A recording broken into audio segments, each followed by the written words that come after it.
Welcome back. I'm Dr. Nobles. In this video, you'll learn how to do the exercise called Codman Pendulum. This is an excellent exercise for a severely injured shoulder or for a frozen shoulder. You only need to do this exercise on one side, and that's the side of the injured shoulder.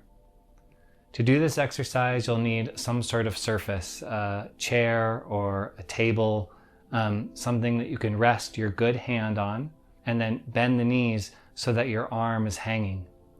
Then begin to shift your weight side to side, letting the injured shoulder side shift with your weight, swinging side to side, and then shift back and forth, letting the injured shoulder side shift back and forth. Then, to do the Codman pendulum, you'll gently shift your weight in all four directions so that the arm starts to go around in a circle. Then you can go the other direction. You'll want to do this for about a minute, kind of moving the shoulder around, getting some more mobility in that injured or frozen shoulder. This is a great exercise to create more mobility in that shoulder. Thank you so much for watching. Please like this video, subscribe to my channel, and I'll see you next time.